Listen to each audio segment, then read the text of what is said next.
all the stories in the Bible.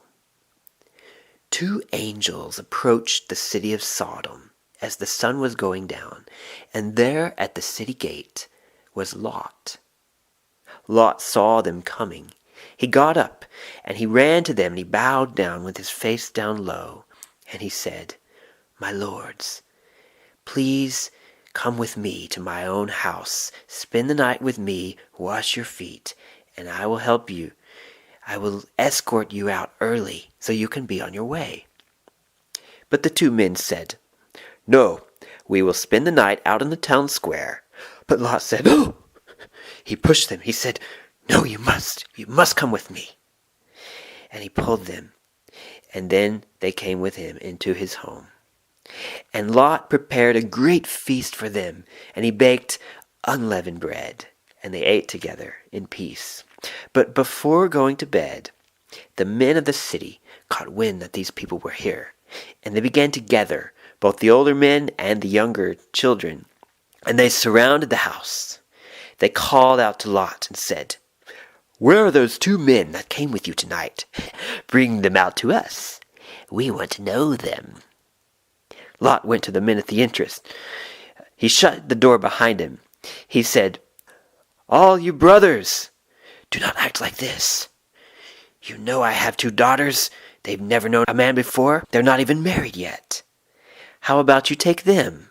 You can do whatever you like with them, only don't touch my guests, because they are in my protection." But the men said, "Stand back! This fellow came to sojourn with us, and he wants to be king? He wants to judge us? We will deal worse with you than we will with those men." And they pushed against Lot, and they began to break the door down. But the men opened the door, pulled Lot inside, and slammed the door, and supernaturally struck those people at the door with blindness. And they fell down and they started groping, but they were still looking for the door. And the men said to Lot, "Do you have anyone here? Sons-in-laws, sons, daughters, cousins, uncles, anyone? Get them out of here, because we are going to destroy this place. The outcry of these people has come so loudly it has gone to the very throne of God, and he has sent us to destroy this city." So Lot went out and looked for his sons-in-laws who were going to marry his daughters, and he said, "Get up, get out of here. God is going to come down and destroy this city." But the men laughed. They thought he was joking, and so they did nothing. And as that morning came, Lot was back in the house with his family, and the angel said, "Get up, get your wife up, get your daughters up, or you will be swept away. We mean it." But Lot lingered around. He was looking for his things and getting ready to leave. The men grabbed him by the hand, and his wife and his two daughters, and they pulled him and they pushed him and they drug him outside the city because God was merciful to him. And they said, "Run for your life. Do not look back. Do not look down. Do not look into the valley. Only look forward. Do as I say and run to the hills, or you will be swept away." Lot said to them, "Oh, no, my lords.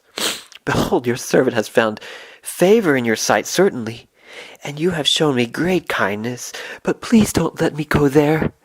We are weak. They will pursue us and catch us and kill us. There's a city nearby. You know, the one over there. Please, will you spare that city? We will escape there, and everyone will be okay." The angels said, "Very well, we will spare that city for your sake, but go, do as we say, and go quickly, because I cannot do anything until you go." And the name of that city has become called Zoar. The sun was rising when Lot arrived at Zoar safely. And the Lord rained down onto Sodom and Gomorrah sulfur and fire from out of heaven. He overthrew those cities and all the valley and every one of those inhabitants of that city, and all the plants growing on the ground, all of it was wiped out. But Lot's wife, as they were going, she turned and she looked at the city, and she instantly became a pillar of salt. Early in the morning, Abraham walked up to the place where he had stood before with the Lord and asked him all those questions about sparing the city. And he looked down toward the direction of Sodom and Gomorrah, and all he saw was smoke pilfering up from above the mountain. And so it was that God destroyed the 2 cities of the valley. But God remembered Abraham's request, and for the sake of a few people, he pulled them out of the city and did not kill them with the city. In fact, he spared an entire city for their sake. And there Lot lived in the town of Zoar.